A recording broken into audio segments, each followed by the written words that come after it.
right, might as well jump right in. I mean, I can't say, when you call the meeting to order, I might make a suggestion, but I don't want to do it, like, I feel like you should call the meeting to order, and then I might raise my hand. Fair, fair. All right, so seeing the presence of a quorum, I am now calling the Amherst Pelham Regional School Committee to order at 7:01 on March 28th. Mike, go ahead. Being that people may be getting here, if people would like to, I'm happy to give my update. It's brief, to give people a couple minutes to get here before item B, if the committee is okay with that.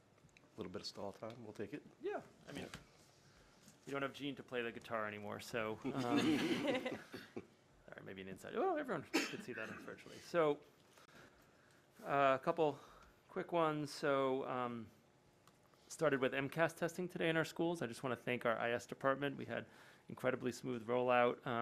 We had some issues last year with, Wi-Fi networks and TestNav, getting in, and there were always some issues, but they were resolvable. So I want to thank everybody, but also I really want to thank IS department for that work.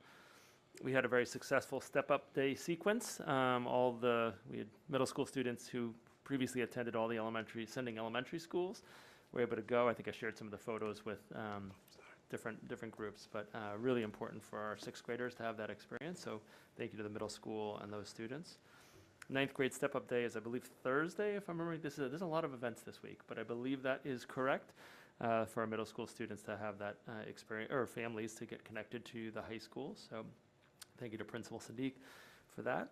Middle school principal search, we had one finalist tonight. Unfortunately, one finalist let Doreen and myself know that she has accepted a position elsewhere, but we had one finalist. We'll take that feedback in. Tomorrow at 5 o'clock, we have the first in our equity series, speaker series, with Dr. Fadia Nordveit, who does a lot of work in DEIB, so diversity, equity, inclusion, and belonging. That's from 5 to 6:30 and has been shared. And a week from Wednesday, we'll have Dr. Tatum, who's the current president of Mount Holyoke College, former resident in our community. So thanks to our HR department for organizing those speaker series again this year. And the last thing I'd like to share is that last week, Yazoo, who's one of our music teachers at the middle school, high school, there was a joint concert last week. You might have seen them. I think they were here when we were here. So if you went out to the bathroom or something, you saw there was a large group of people in that front, and that was sort of an all groups 7 through 12 concert, and there were additional pieces that our high school group practiced but didn't get to play because there was a lot of groups playing that night. So they had an opportunity to play pieces they practiced but not performed in public in Hadley. And just for a minute or two, I'd love to actually play that because it's really lovely music, and I've been listening to it in the office as I catch up on emails. Made it much more pleasant. So let me just play that.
It's tempting to just, I know, it seems so blunt when I stop that and start talking, but it's amazing they're high school students. Someone in my family has dedicated a lot of their life to classical music, writes classical music and plays classical music, and I played this clip, and the person was convinced, oh, that must be one of the colleges in the area.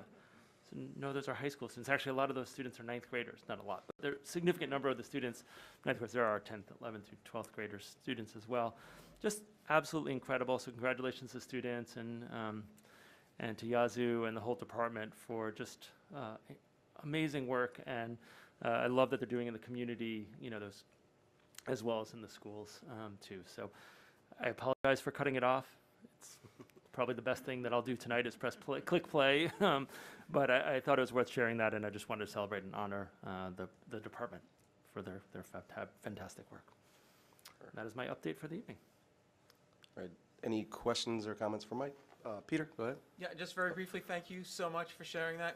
We should do more of that. We should do more of celebrating the performing arts that we have. When we just had the musical, the other week, and some community members commented on what an amazing event that is. We have Todd Fruth and all the amazing choral.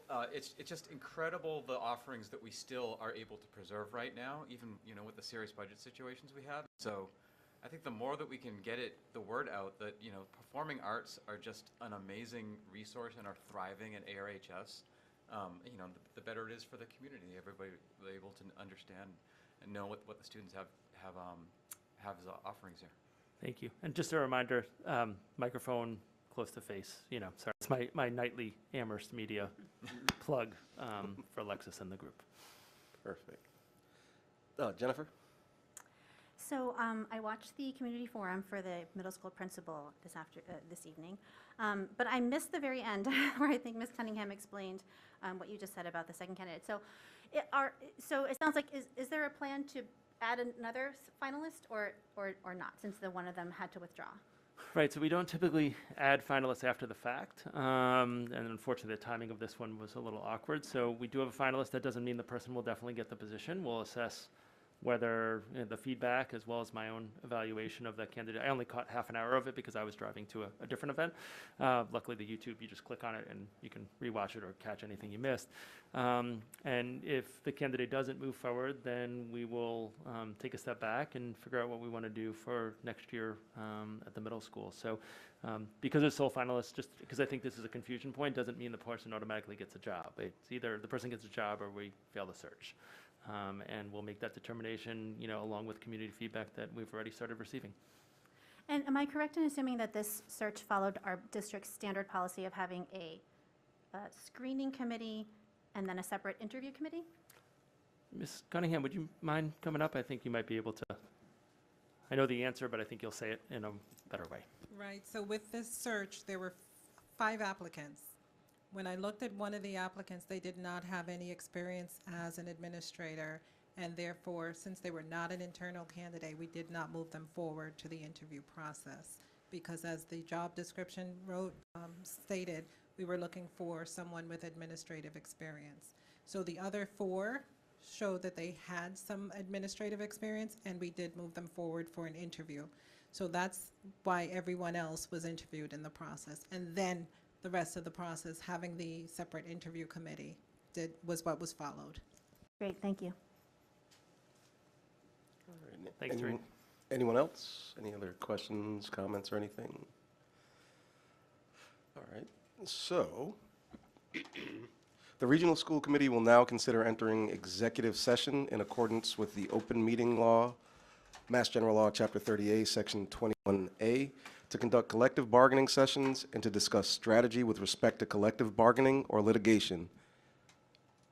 Do I read the parenthetical or not so much?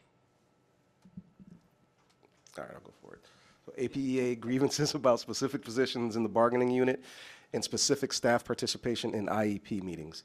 If an open meeting may have a detrimental effect on the bargaining or litigating position of the public body and the chair so declares, and to approve minutes in accordance with Open Meeting Law, Mass General Law, Chapter 30A, Section 22, and to conduct strategy sessions in preparation for negotiations with non-union personnel or to conduct collective bargaining sessions of APEA and APAA or contract negotiations with non-union personnel with the intention of returning to open session. Second. We do a roll call vote for, yep. So Sarah Bess. Sarah Bess, aye. Peter. Peter, aye. Ben, I. Stephen. Sullivan, aye. Margaret. Margaret, aye. Allison, aye. Jennifer. Aye. It's unanimous, and we are going to go into executive session.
Dunn, I think. D-U-N-N? Awesome.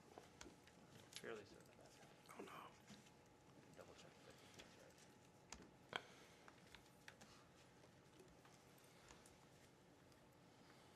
Yes. Perfect. Thank you.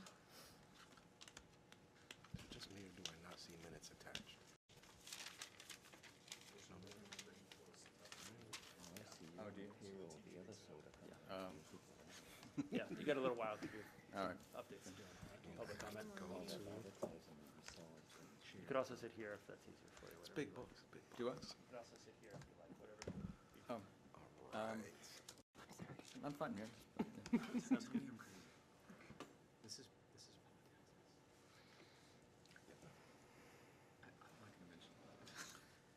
So, do you want me to, like, as we go through the slides? Oh, we're not up to that topic yet. They have a couple other things to do, so. Oh, Yeah. oh, that's why I'm But while like they're doing it, center stage for no I can reason. go back there and Okay, chat with you. I think they have approval of minutes. Actually, I don't know if there are minutes. all right. I didn't see minutes. I don't think there are. So I think they've got public comments and things like that. So Okay. well, So I won't see her breathing into the mic for the next Yeah. 20 minutes. if there's a voicemail and things like that. 1, 2. All right, so we are back in public session now. We're going to move on to public comment. I have 2 voicemail public comments that we will hear. If I can play them, let me stall for 2 seconds. All right.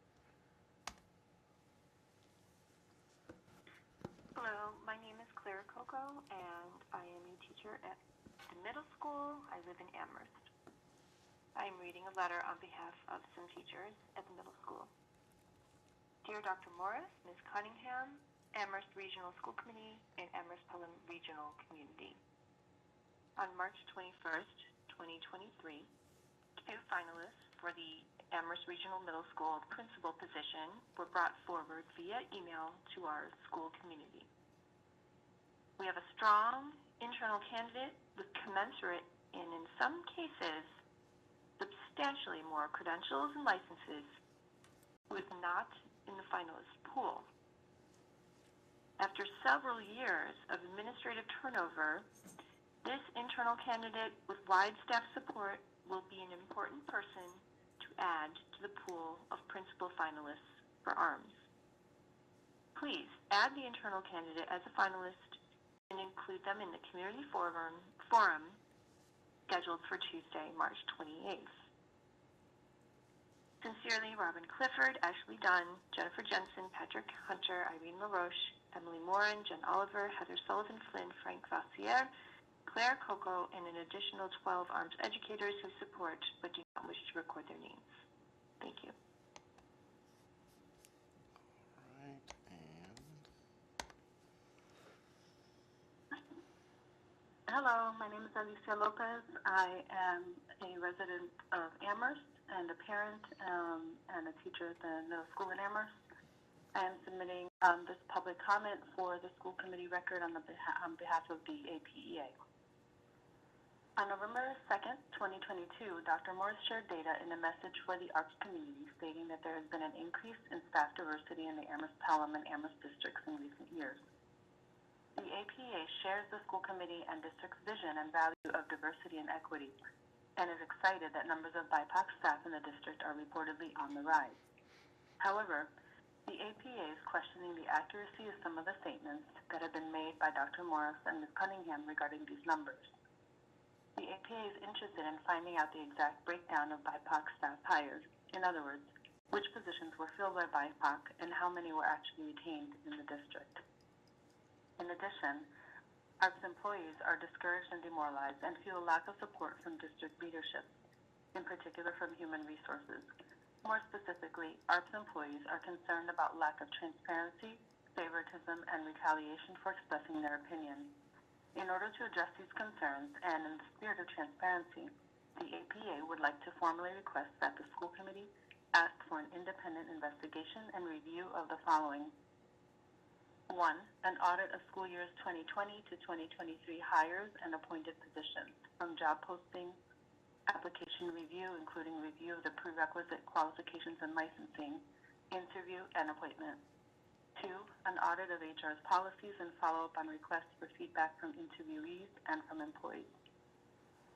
3, an audit of HR's disciplinary measures taken against employees for school years 2020 to 2023. 4, an audit of human resources procedures for granting professional status in the district for school years 2020 to 2023. 5, de-identified statements provided by district staff that address hiring and HR policies and practices. 6, an updated principal report to the one submitted several years ago by Mr. Rick Rogers, which was lacking and not completely transparent. This updated report of BIPOC administrators who were not supported in retaining their positions, and it should address the hiring of a principal in 2018, despite documentation regarding this principal being removed or non-renewed from 3 other schools. 7, additional feedback provided by the APEA Executive Board or designees to the independent investigator regarding all issues that pertain to their investigations as listed in items 1 to 6. The APA would like to work collaboratively with the school committee and the district to address these concerns and hopes that the district takes active steps of increasing transparency and restoring the trust of the ARPS employees and its leadership. Respectfully, the Amherst Pelham Education Association. Thank you.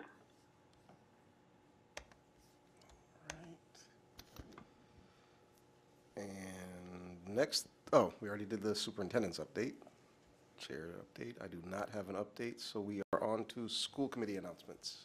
Are there any announcements from school committee members? It's looking like no. Nope. Oh, sorry. Allison, sorry. See, we're in a row, we can't see, sorry. It'd have been better if we were in like a phalanx. Yeah. Thanks. I want to give an update on the status of contract negotiations with the APEA. At our meeting on Friday, we made substantial progress in our negotiations and reached tentative agreements in multiple areas. We presented an offer which increased our proposed cost of living adjustments to 2.75% for each of the 3 years of the contract, added multiple increases for paraeducators, including an additional 3.5% increase for those at the top of the pay scale, and a significant reclassification of clerical staff that offers an additional 5 to 10% increase for our lowest paid clerical staff. These increases are on top of the annual step increases that the majority of APEA members receive and are around 4% each year. So most APEA members would receive pay increases of 6.75% each year under our proposal. We've said this many times before. We have to work with the funding we receive, and by law, we must balance our school budgets. Pay increases that are significantly larger, such as what APEA is asking for, would require significantly greater funding than our towns have the capacity for. Without substantially more funding, pay increases, such as what APEA is requesting, can be made only by making additional cuts to programs and staff. Stating this is not a deflection, it is reality. We're already making significant cuts in FY24, and we're facing more than $1 million more in cuts when the federal ESSER funds expire in FY25. It's a delicate and supremely difficult effort to balance the trade-offs between staff pay, breadth of programs, and small class size, all of which we all deeply value. I also want to address some of the statements being made in public about our negotiations. The claim has been made that the school committee offer is, quote, substantially lower than recently settled agreements across the state. An easy search of the facts shows otherwise. In our own region, South Hadley settled in January after extended work to rule on a 4-year deal with cost of living adjustments of 2% for FY22, 2%, 2.5%, and 3%. The fact is that the school committee offer is higher than many other recent agreements, including Belmont, Duxbury, Rockland, Sudbury, Swansea, as well as South Hadley, for the same years, and in the ballpark of others, including Northampton. There are some outliers that settled COLAs between 3% and 4%, one of which, Woburn, included additional instructional time equivalent to an additional 4 days a year, and another, Haverhill, where salaries were well below the state and regional average for that part of the state.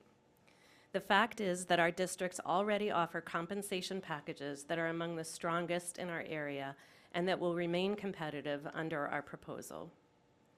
The claim has been made that the school committee is, quote, constantly delaying the process. In fact, the school committee negotiating team has tried many times to meet more frequently, but the APEA negotiating team had been unwilling to meet more than once a month between November through February. And on Friday night, the school committee team offered to stay to continue working, given the progress that we'd made during that session, but the APEA negotiating team chose to end negotiations at that time. Claims have been made that the district can't, quote, retain adequate staffing, and that there are unfilled paraeducator positions in every building. Claims also have been made that the district is filling these positions with contract workers who are being paid, quote, much more than APEA members. The fact is that while there are unfilled positions, the number of open and unfilled positions in our districts is no different than is typical and no different than other districts in our region. The district's biggest staffing issue has been a higher than normal volume of leaves of absence, which range from a few days to the whole school year. Leaves of absences are not open positions to be filled through hiring, but the work normally covered by those on leave must be covered by experienced staff, such as contracted staff. Making comparisons between contract staff and APEA members based only on an hourly wage is an incomplete picture of the total compensation provided to our employees.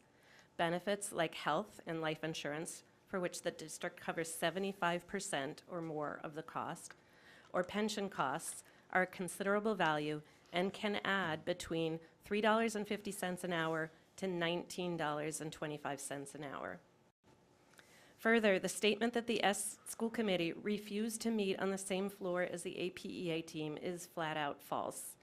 In fact, we intentionally chose to conduct the public portion of our meeting in the cafeteria on the first floor of the middle school so that each party could easily caucus in adjacent large meeting spaces directly across the hall. The APEA team did not attend that public portion of the meeting, was not in the building when we retreated to caucus, did not tell us where they were meeting, and never asked us to move to be on the same floor. Yes, this last point is inconsequential, but I bring this up not to get into a they said debate, but to illustrate a larger point. Good people can disagree, and can disagree on important issues. Good people can share the same good intentions and goals, but can disagree on how to get there. Disagreement doesn't mean disrespect, nor does it mean that one of us does not value the other.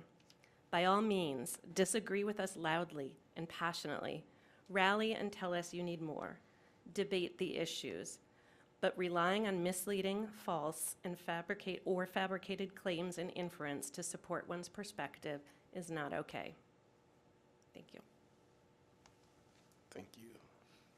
And we will move on to, are there any other school committee announcements? All right. Now we will move on to the food service portion. Sure. So I'll invite up our school nutrition director, Michael Gallo-Cal. Mike, thanks for staying late. We appreciate it. And he put together some slides that I'll move forward. I know this was shared in advance, but I think he had some key points about our food service program, as well as looking ahead towards next year and the way that they operate. So I think without further ado, I'll turn it over to Michael and just let me know when you want to advance slides. Okay. Hello, everybody. Thank you for having me come speak about the food service program today. So I wanted to begin, I'll just read kind of the mission statement that...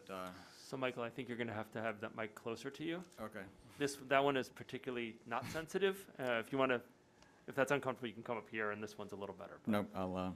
That's picking you up. That's Yep, good. you got All it. right, I'll figure it out. So food service department is committed to the health of our students, and we're passionate about providing every student with access to nutritious meals.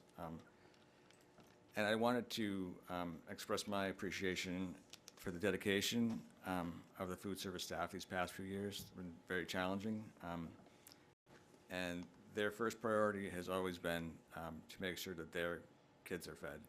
And that's how they think of them. You know, it's always my kids, like I speak to them, it's my kids like this, my kids wouldn't, so they really do have that relationship that they feel like that they're responsible for the kids, and it's really important to them that they're getting taken care of.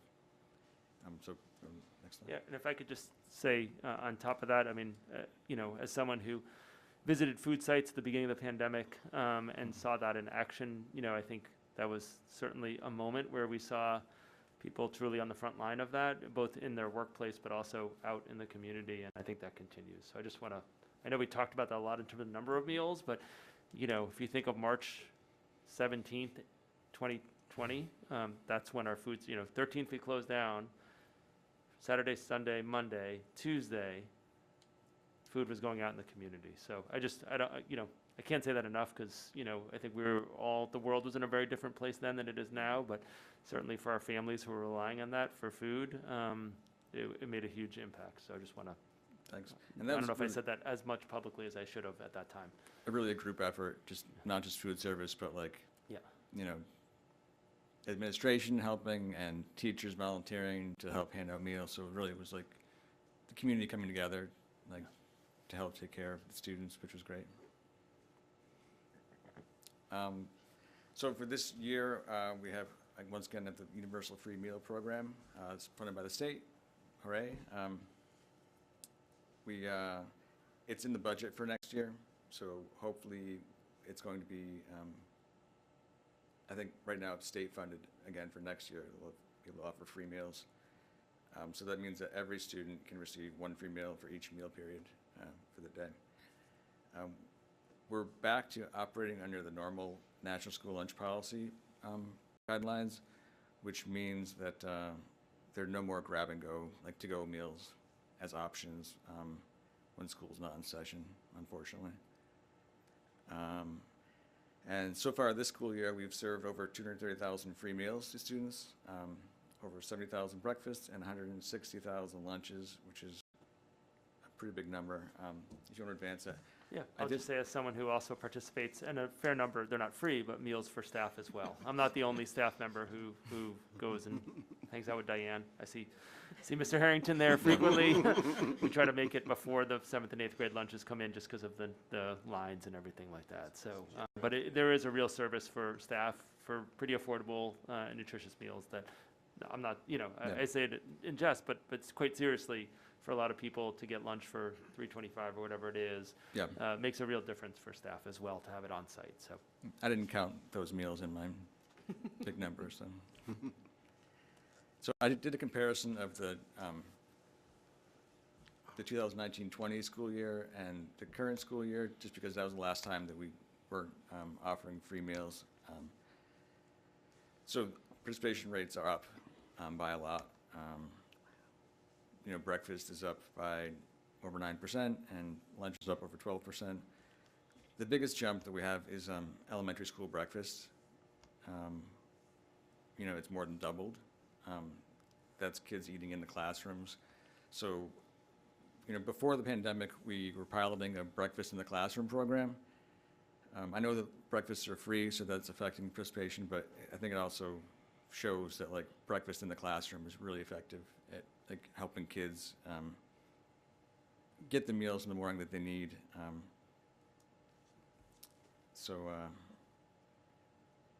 Yeah, I think obviously we want to be able to continue that. I think one of the lessons from the pandemic with all the meals in the classroom is that it helps us help us get over that barrier of can the kids eat in the classroom? There's going to be a big mess. Teachers were concerned how that was going to look like, but now I think it's kind of normalized. So eventually, at some point, when we go back to normal operations, breakfast in the classroom is definitely something that we want to continue.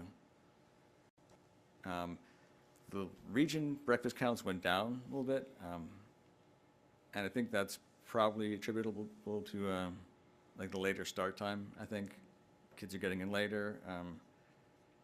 So they're either eating before they come to school, or there's more less time in the morning for them. But yeah, so we can move on to the next slide.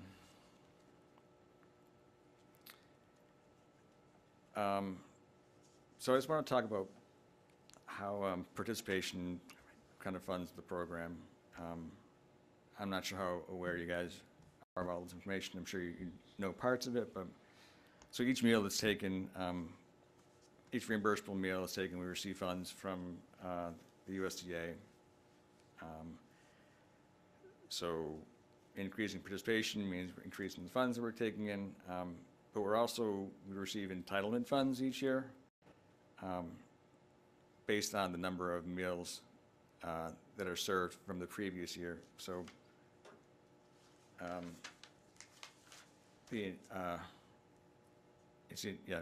entitlement is reimbursable lunches times the USDA food assistance rate, which I think is 0.25.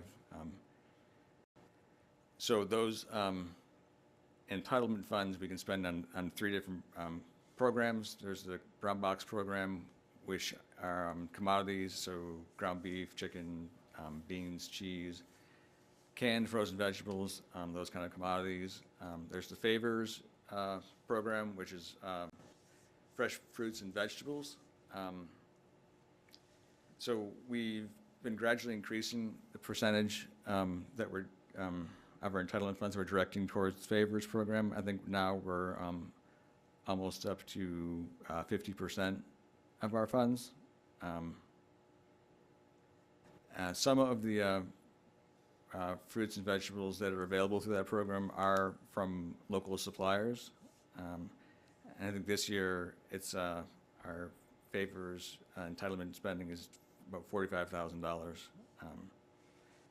And then the last program is the diversion program, which is you can divert pounds of some of the commodity items to manufacturers. So if you divert, say, chicken to Tyson, and they have a list of products available, and then you get basically like a percentage off of their of the items that they're selling. So trying to move away from the diversion program. We're using it this year because last year there was so much uncertainty and so many supply chain issues, but for next year, trying to not use the diversion program as much, trying to use more, put more money into the favors program, and then just get things directly from the brown box program. Next year, we fill out the entitlement program in March for the following year. So our entitlement program for next year is already filled out. So next year we're going to be diverting a little more, $57,000 to the favors program, as we try to, each year increase our spending on that fresh fruits and vegetables program. Okay, so meal service is still different. This year, we're, because of the limited amount of classroom space in some of the buildings, each school kind of has a different service model. The elementary schools, Fort River and Wildwood, the cafeterias are still being used for classroom space. So the students are having breakfast in the classroom and lunch in the classroom. K through 2 in those schools, we pack and deliver the lunches, and then 3 through 6, the students come down to the cafeteria, pick up their lunch, bring it back to either the classroom or to eat outside when it's nice out.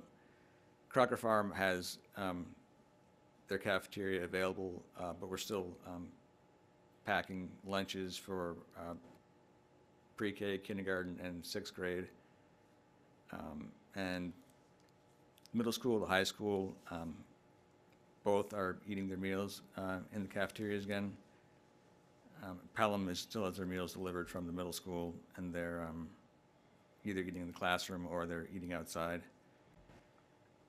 So the administration at the schools have been good partners for us, helping organize the delivery and getting the meal counts.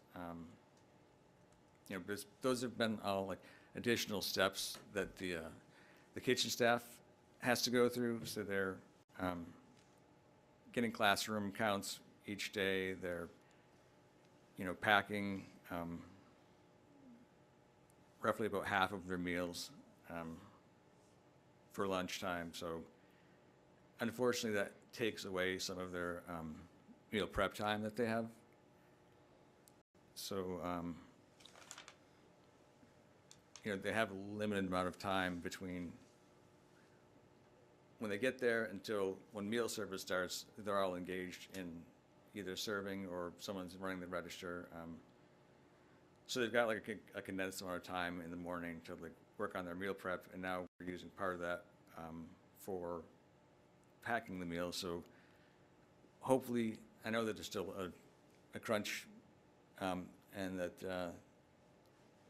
the cafeterias won't all be available, but looking forward to the time like when that we can go back to like just normal operations for all schools, and they can like solely focus on just cooking, getting meals ready for the students to come in at lunchtime.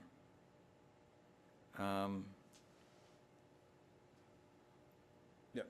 Okay. Oh, and then, like, one of the things, so we're almost fully staffed now. We're just one person below staffing, which is good. We've had the shortage. I mean, everyone's had a shortage, throughout the year, but we're to the point now where we're basically almost fully staffed. So that's definitely helpful. Glad that's finally happening. Okay, so menu planning. The menu planning really starts with the entitlement plan. So figuring out how we're going to spend the entitlement funds. So it's really kind of the year before where the plan begins. There's been a lot of uncertainty the past few years. We didn't know until June, I think, this year, whether they're going to continue the free meal program. And then last year, it wasn't the NSLP, it was the SSO program that we were running. So we weren't using the registers, we were just taking meal counts. So it was a lot of uncertainty. Like coming to this year, now we're once again using the registers at lunchtime. We're counting each meal based on the student's eligibility. So there are a few more steps that we're taking. But anyway, so all the meals follow the daily and weekly nutrition guidelines of the NSLP. For the menu planning, we try to have at least 2 vegetarian meals a week, and we try to always have a vegetarian option of the main menu, the main entree. So if we have hamburger, then we'll have a veggie burger available. If it's a spaghetti and meat sauce, we'll have just the spaghetti with the marinara sauce separate. Or if we have chicken nuggets, we'll have the veggie nuggets. In addition to that, we always have alternate meals available, either butter and jelly or bagel meals. And then they'll have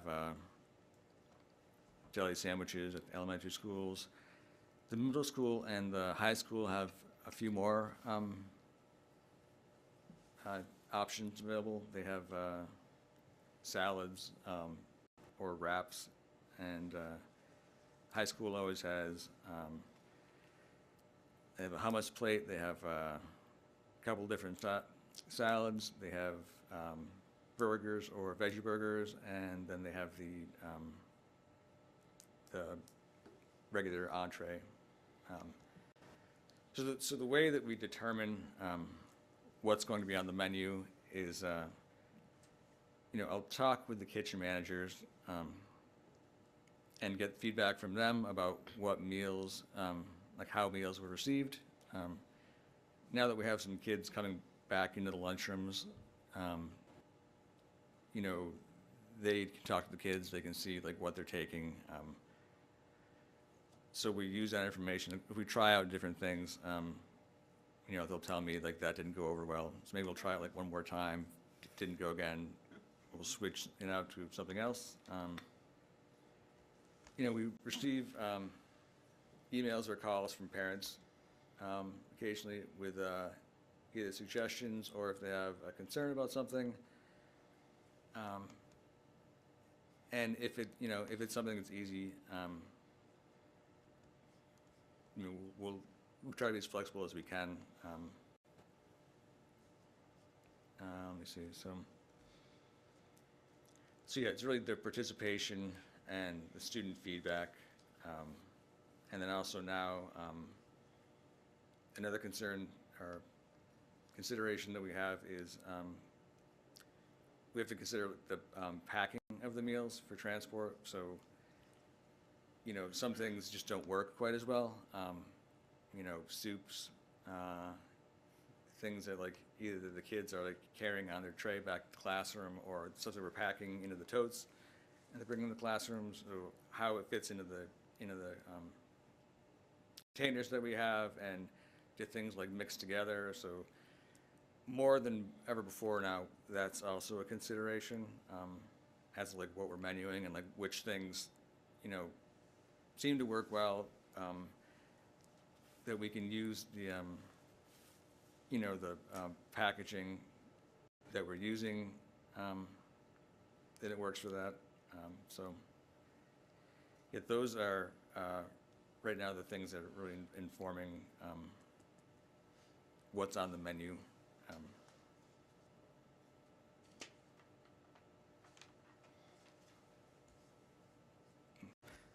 Okay, so some things that are coming up. So we're applying to the Mass Farm to School Institute again next year. We were involved with that in 2019, but pandemic happened and things kind of just went, got pushed to the back burner. So we're hoping to get accepted into that, and that would start in the fall, and we would have a coach. We would go to a retreat with, we'll have a team made up of, different either staff and kitchen staff or people from different buildings in the school system, parents. And then that team would advise on how we can like get more local produce and like fruits and vegetables into our lunch program. So we're excited about that. I mean, I think we should find out by the end of the school year. Another exciting thing that we have is there's a Northeast Foods for Schools program. That's a state program. It's $3.5 million for schools to purchase unprocessed or minimally processed foods. So you can purchase foods. The local area they consider is basically New England and New York. So the amount of money each district receives is going to be based on the amount of interest that they receive and on the school district size. So those funds will start to be dispersed this spring, we said. So we should know fairly soon, I would think. So those funds ideally would be used to help us create partnerships with some local suppliers to like figure out how we can like build like a sustainable relationship, so that like, I don't want to use the funds to purchase things that we're not going to be able to afford when the money's gone or don't seem like feasible. But if we can find local farmers that want to figure out how they can work with the schools, then once we start ordering and they can see like what our needs are and how that fits with what they can offer us, we can try and build that relationship that way. So I think that's a great opportunity. So for next school year, we're looking on returning to a 6-week cycle menu that we will kind of alter throughout the course of the year. So it will, incorporate the harvest of the month, which is a Farm to School Institute program. It's highlights, seasonal produce. So each month, we would highlight whatever the item is for the month, and have a few recipes with that. Like I think September is tomatoes. So we would have a few, get tomatoes from a local farm, have highlight a few recipes, and have some information for the students in the lunchrooms and educational information. That's all part of what the Farm to School Institute, their guidance and how they've helped coach schools to introduce local produce. And then we'll also would like to follow the different cultural heritage months, like Hispanic Heritage Month is in October, I think. So we'll have a couple of recipes that will highlight Hispanic culture. So we'd like to introduce that, and then throughout the year kind of follow the different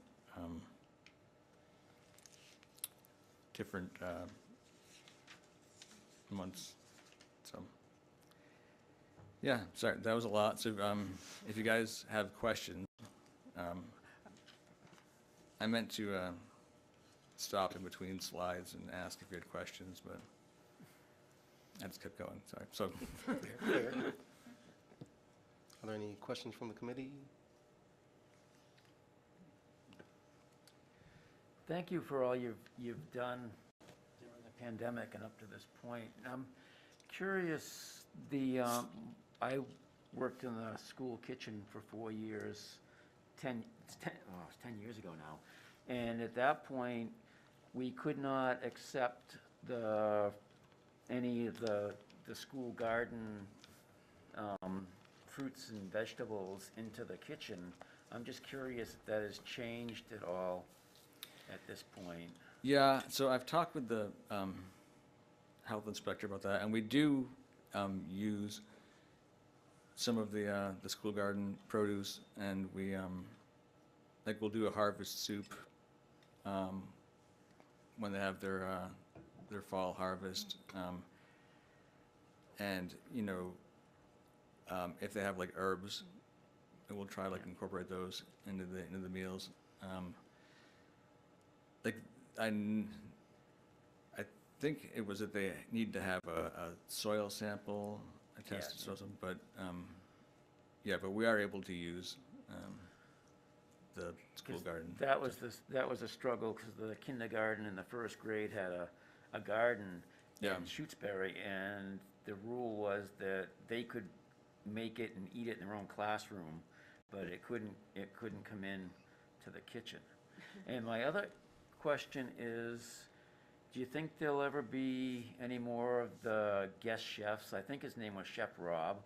He came into the high school, and I can't remember if it was once a month or every couple of weeks. And I mean, my daughter never bought lunch, but when he was in here, that was the day. I mean, it just created a whole lot of excitement. Yeah. And just No, curious if that will ever happen again. No, we would like to. We were partnering with Project Bread before. Yeah. So with Chef Sam, I think Chef Chef Sam, Jamil yeah. came to the high school a few times. So we would like to do that again. They're great. They're really helpful,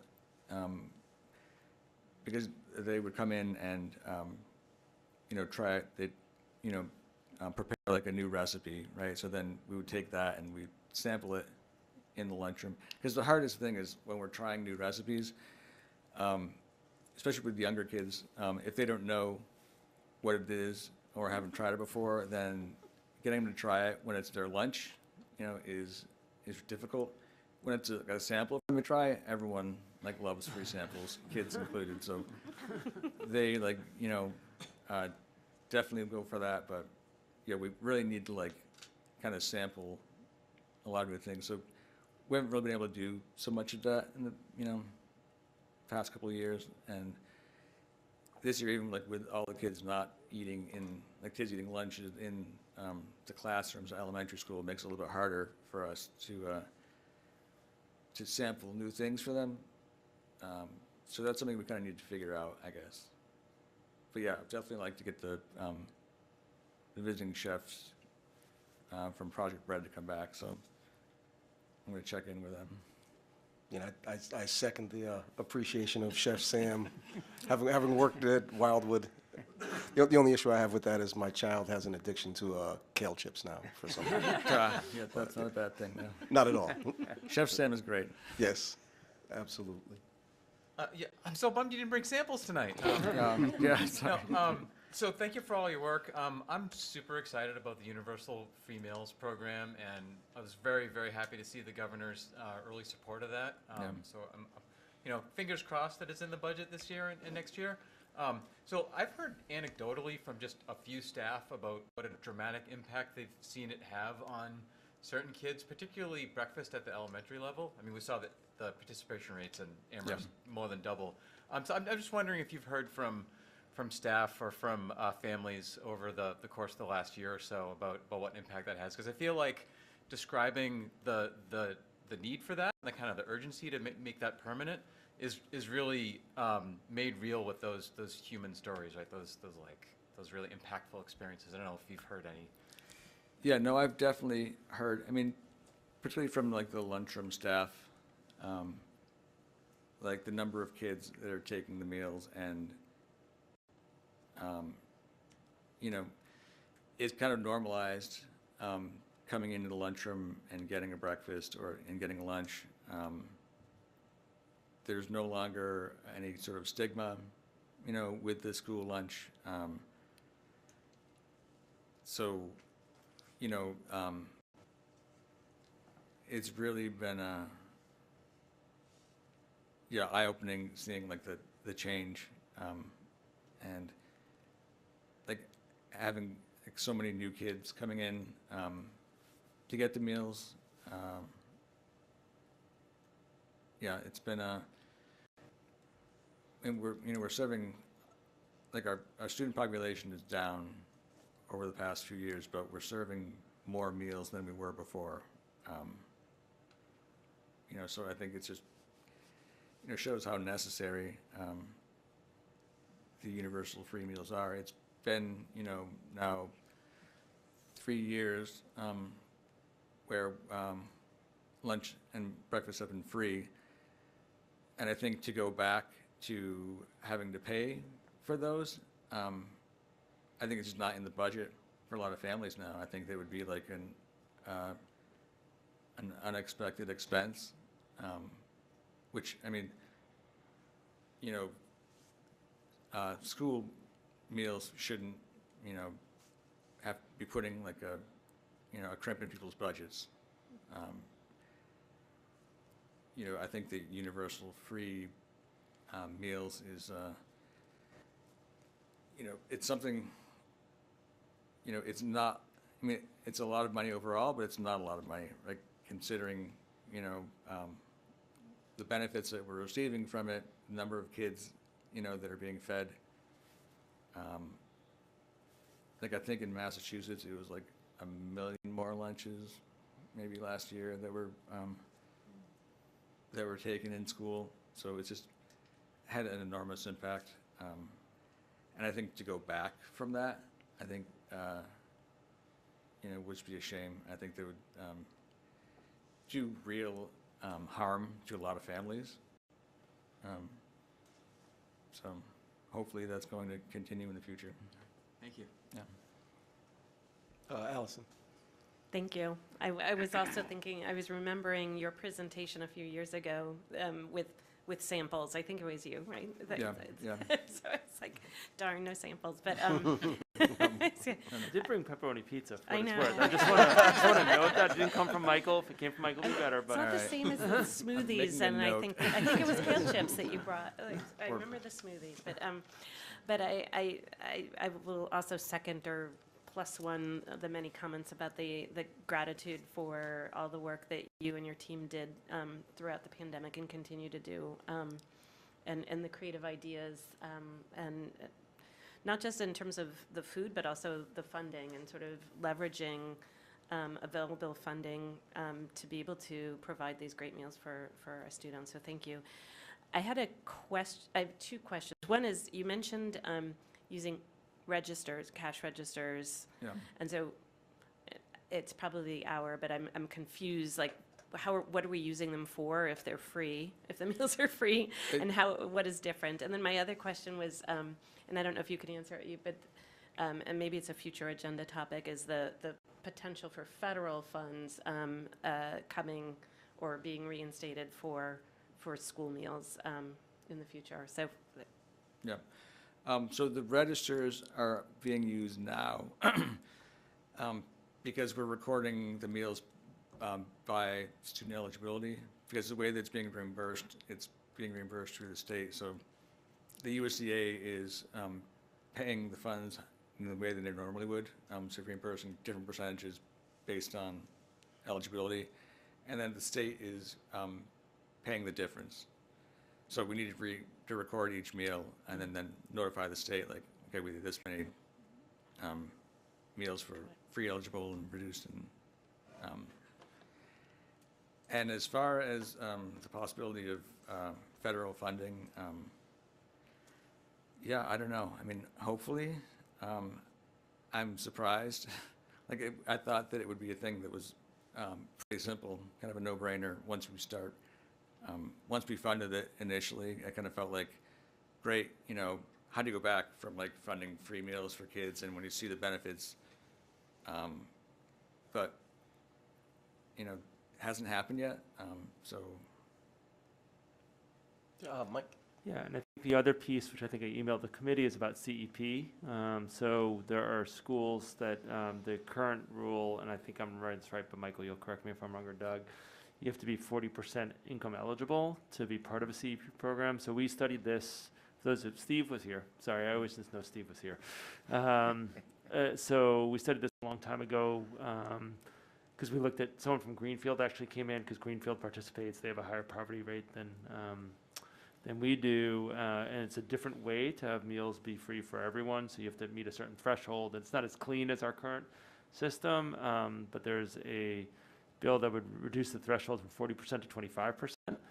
And we're probably right in that range between 25 and 40%. So the current system of the state is probably the best, and Michael and I have spoken about that. But if the state runs out, that would certainly, the CEP, which I forget what it stands for, but it basically is a way to provide universal free meals depending on student eligibility. The reimbursement is a nightmare for Michael and Doug and other people to manage. But it's the next best thing if the state system didn't continue. Is that a fair? Yeah, yeah. Okay. CEP's community eligibility program. Yeah. So. So we had a study looking at this years ago, and we didn't meet the threshold. There's ways you can sort of like partially qualify, but it ended up that it would be a net negative for us at that point with the demographics and the way it currently worked out. So we never went anywhere with it, but it is pre-pandemic, a number of districts that had demographics that qualified. It was a way where they were able to get some of the same benefits on the student and family end, not necessarily the same benefits for the district on the financial end or the paperwork end, but still better than the current model that we had prior to the pandemic. So if that was to drop to 25%, that would allow us another pathway if the state funding ever dries up to have, at least from the student end, what looks like the same model, even if it's not from the district end. thank you. Thanks. You good, Steve? Yeah, so the Shutesbury participated in that pre-pandemic, and the bonus is that everybody gets free breakfast. Right. That was where it really paid off for Shutesbury. And speaking of the breakfast, having been a childcare provider for 12 years, I can tell you that breakfast in the classroom is the prime time for the younger students to eat, because I don't care, every parent here has probably experienced it, where children don't want to eat as they're getting ready to get on with the day, and parents are making them get up early and doing whatever. But the breakfast in the classroom time is, as far as my experience, is that is the primo time for the younger kids to eat their breakfast. Yeah, that's what we're seeing too. Like, it's definitely been successful. I had one quick question about the favors Yep. funding there. About how much of the like fruits and vegetables that you get are local from like through that program? You can buy local through that, right? That's Yeah, some that's of, what I thought. there are local options. Usually it's apples, pears. I'm not sure what the percentage is. It's not 50%, but I can check on that. But it's not 2%. It's not 2%, no, but yeah. Perfect. Thank you. Yeah. Are there any more questions? All right. Thank you for coming out, and thank you for everything you and your Thank you. staff do. Thank you. Much Yeah, thanks. appreciated. Thank you. Thank you, Michael. And next.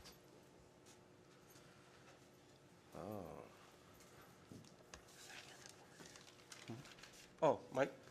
So I'm happy to talk cell phones now. My opinion is that's a pretty big topic, and given the hour, I wonder if the committee would be, it's not something that was going to be a vote on tonight scenario, and I wondered how the committee felt about pushing that to the April 25th meeting, the next meeting of the region. I'm happy to do it either way. I just, as the hour goes, I just wonder if the conversation won't, it's an exploratory conversation. I think it's hard to start those at 9:38. But I'm happy to start it if that's what the committee would like. Jennifer? How packed is that agenda already? So we have retention and recruitment of students in our district, cell phones, and an executive session. We already had cell phones on there, or that No, would be I'm one sorry. that So was if we push cell Okay, phones, okay. in other words, the only new and continuing business topic that we have in open session is retention and recruitment of students in our district at the current time. But really, I mean, I'm fine either way. I guess I'm a little torn. I don't know if we could maybe do a light version of it Sure. now, and then maybe, I just know that, we have open contracts. We might need to settle some of those soon, which might mean adding to that agenda. There's always there's policies that we have like a half dozen policies that, might come up. I just don't want to make it a topic that we have to keep pushing off. Sorry, go ahead, Mike. I was actually So looking at the maybe agenda. what I could propose, given that, and Jennifer, what I sense from your comment is maybe I could just share what I've learned and then have some reaction, but I would, and then we could come back maybe for next steps. Perfect. Would that be okay? I think I Yeah. can do that, my part of it, in 10 minutes or less. Does that sound agreeable to the committee? Okay. Works for me. So this issue, we came up, we talked about it a while back. I think it was late fall, if I'm guessing correctly, or remembering correctly. It continues to be something I hear about from staff, from families, and somewhat from students about how challenging it is to be in classrooms, how distractible cell phones make us all, and I include myself in that piece. And at a broader level and I think, one could argue whether this is overdone or not, just sort of we're seeing this increase in mental health needs of children. And I want to be really clear, I'm not saying it's all because of cell phones or social media. I think that's false. And do I think there's some relationship there that's non-zero? I do. So I put out on my superintendent listserv, what are people doing about cell phones, right, in schools, in secondary schools? And there's sort of four general things that are being done. So one is what makes the news, which are those Yonder pouches, which are like these magnetic pouches. I think Chicopee, Holyoke, Springfield are the districts around here that I'm aware of, where it locks them for the day. It's like, this really physical thing. Those tend to, based on the responses I received, to be happening in large urban districts primarily. The second kind of scenario that I've seen, and this is true in districts like Northampton and districts that perhaps are a little more analogous to us, are, for lack of a better term, the old, shoe bag that fits on the back of the door. So student walks into a classroom, they put the phone in that shoe bag, it's visible, it's off, it's not like ringing, and then the student leaves the classroom and they bring their phone with them. So students have access to phone, passing periods, lunch, certain points of the day, but when they're in an academic class, visible in the classroom, but away in a pouch that's not a magnetic pouch. It's like very, I saw a picture of one district. So it really looks like 1985, and it's like the shoes, like you go into gym class and your gym shoes, and the gym shoes are there, right? Sorry, dating myself, but whatever. It's late. So the third is districts, and I would sort of describe ourselves somewhat in this zone, who sort of have policies on the books, but enforcement is inconsistent. So in theory, if you walk in the middle school, it says cell phones should be only out at certain times a day. We have not, and I'll own this, I'm the superintendent of schools, we have not really honed in on enforcement. By enforcement, I mean consistent application of that policy. So what that has led to, and this is what I hear from staff, is that, in some classes they're allowed, and some classes are not allowed, and when you have inconsistent application of policy, sort of you don't really have a policy. And so that was a fair number of districts. And the fourth is people who aren't doing anything at all with it. Like, it's just cell phones are accepted throughout. So those are the four sort of, my own coding mechanism based on responses. I think the other thing that's worth noting qualitatively is so many people got back to me, please let me know what you find. This is a huge issue in my district, right? So like, usually with my listserv, it's a pretty active listserv. You get one or two people, hot button issue, like 15 people tell me, we're really struggling with this. Please send the findings to me. All across the state. It might have been a little more than that, actually, as I recall. So that was an interesting data point for me, was that lots of districts are struggling with the same thing. It's another thing that's come up is, because some people just called, I've been in this role a while, I know a lot of people, and some people called and said, we really started with a survey, right? So we started saying, not with the assumptions, not just with like, this is what research says, just like, how much of an issue is this for you?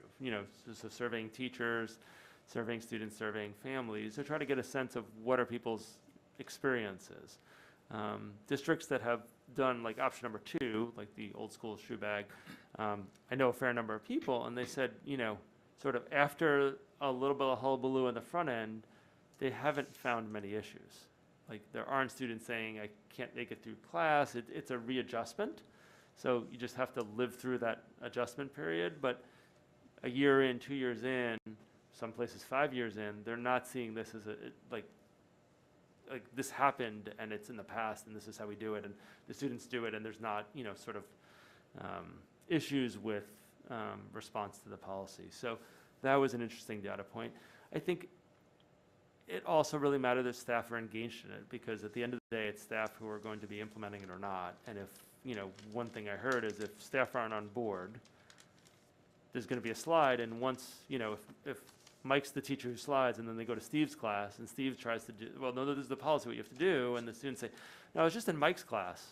Yeah. Mike said, nah, you don't really have to do that here. Then your policy, whatever the policy is, it doesn't really mean anything, and it leads to a lot of tension. So one of the pieces anecdotally that I had from superintendents was make sure you both know how students, families, and staff feel about it, and make sure there's buy-in to actually do whatever it is that you decide to do.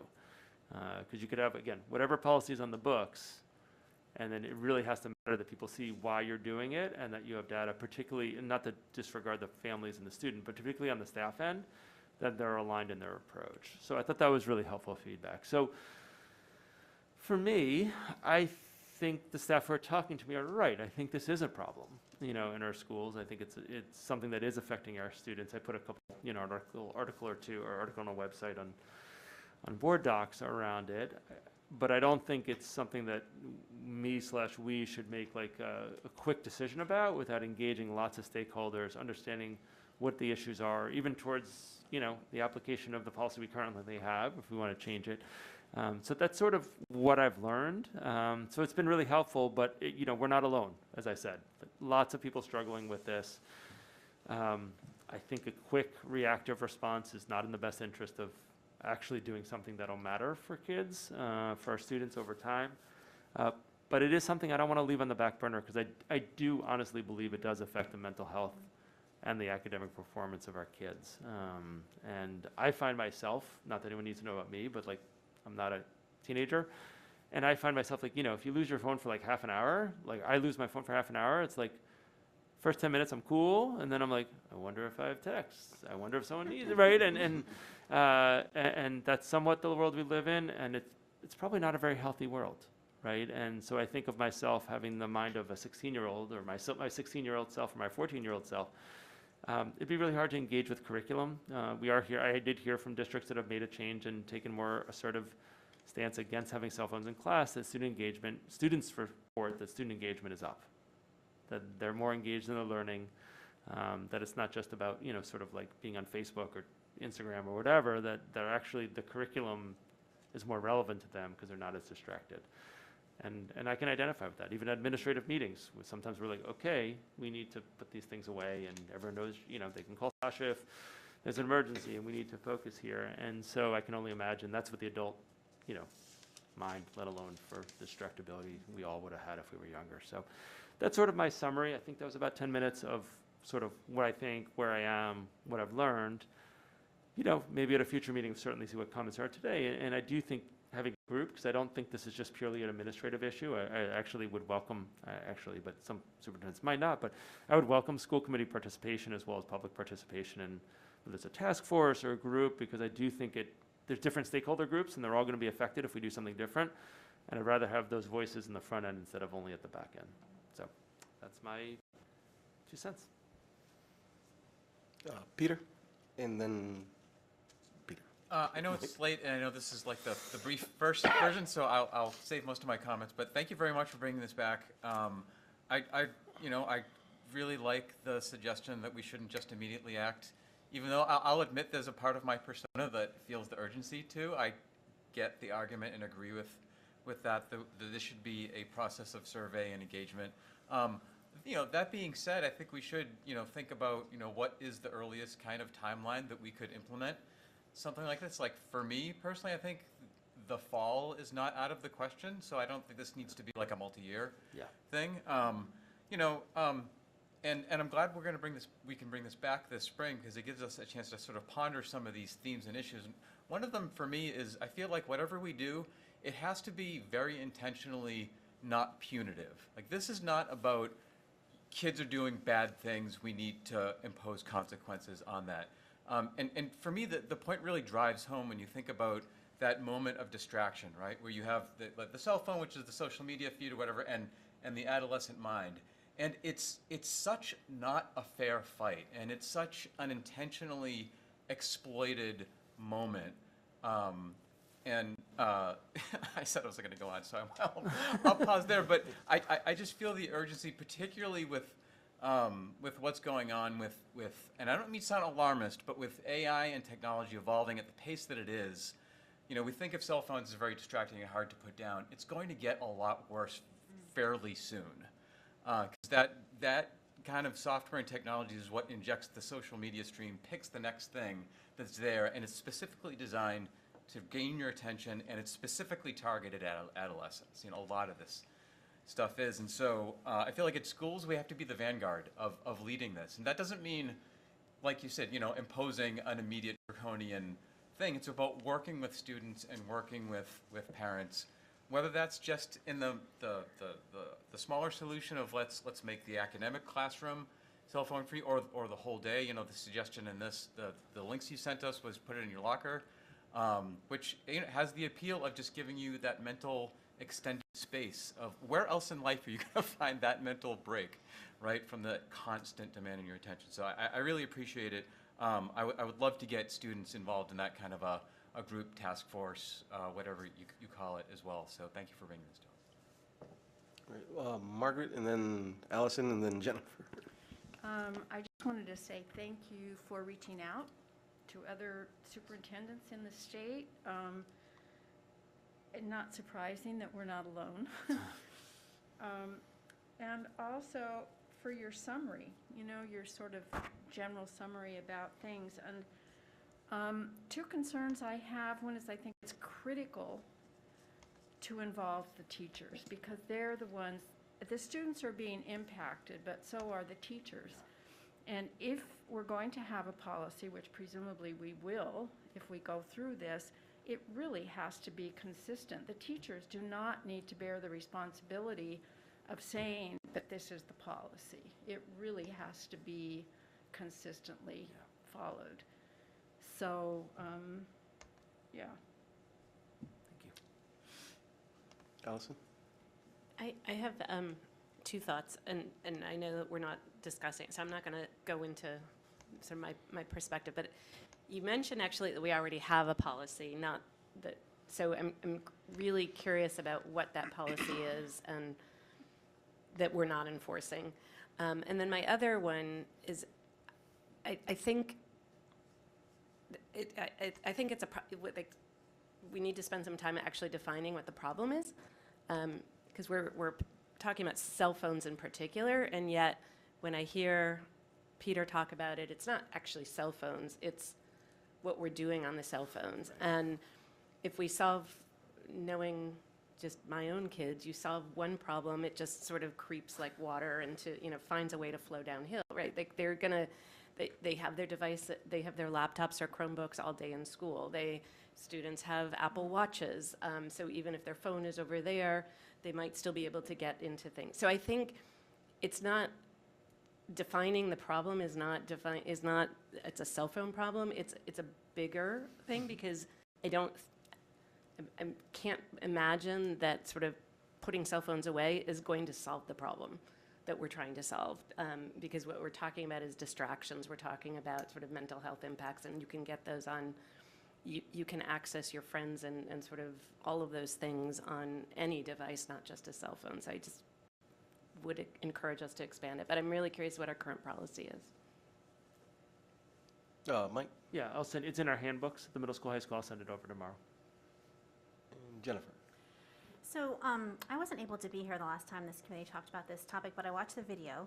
And so I just wanted to share one thought. There was one committee member who wasn't here tonight who said he thought there was no reason for students to have cell phones in school. And I just wanted to give one small example of one educational value of cell phones, which is that 8th graders in English class at the middle school did a podcast unit. So they did a unit on persuasive writing, and in the past they were assigned to write a persuasive speech, but this year Ms. Sullivan Flynn, the English teacher, and Mr. Hunter had them write and record a podcast. And they listened to podcasts, and then they wrote and recorded their own podcasts. They had to edit them, they could add sound. And I don't know about all the rest of you, but like I listen to podcasts a lot. It's a significant and meaningful way that I get news.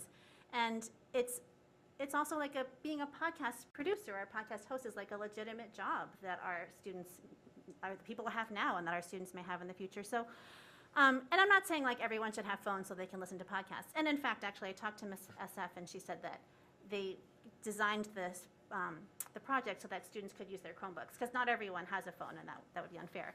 But she said that students use their Chromebooks, but some use their phones responsibly.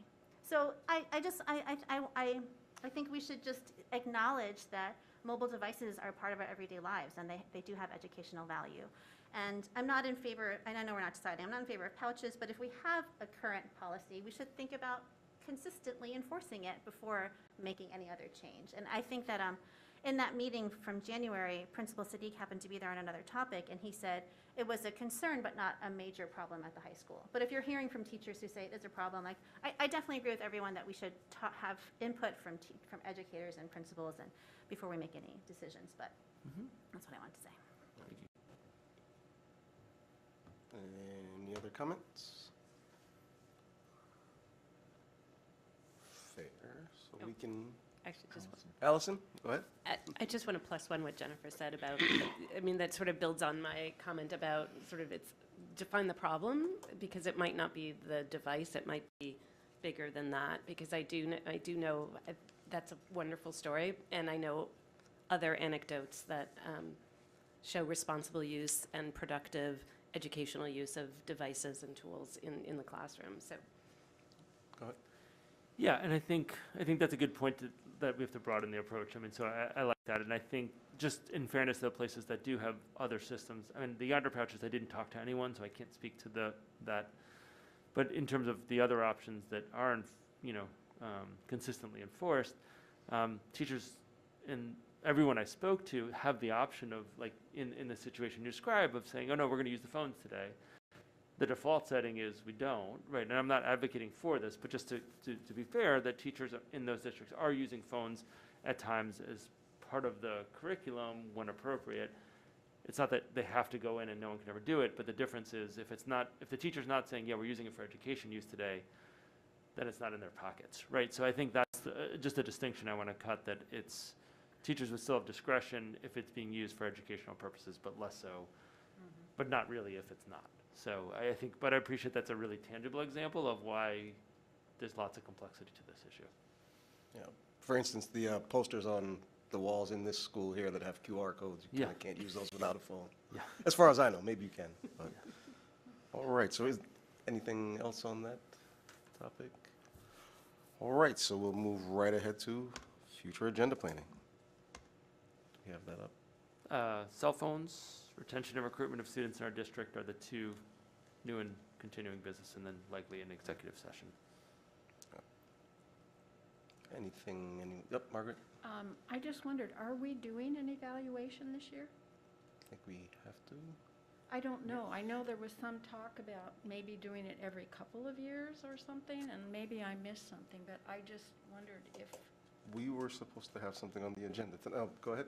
Yeah, I mean, from last, unless I'm wrong, when we set the superintendent goals, they were one-year goals, and so, yeah, we're doing, as far as I understand, we have not only is that in the plans, but we have an obligation to, so. Yes, and we don't have a chair for that committee. oh, I'm sorry, I currently. stepped down, so, from the committee, when I was the So we chair need to last handle 2 that years. too. So I will add it to the agenda for the next meeting, if I'm reading the room right. Yes, yes. And because that gives us not a lot of time to Right. finish that process up. All right, anything else to add? All right, so I don't see any warrants here. Does anyone else see warrants on there? Board docs, okay. Gifts, I see no, wait, I do not see warrants on the board docs, nope, nor do I see gifts. no gifts. So, there's another motion that I would entertain. Or I'll I just, move to adjourn. Second. moved by Allison, seconded by Sarah Bess. We can just go ayes. The ayes have it, we are adjourned.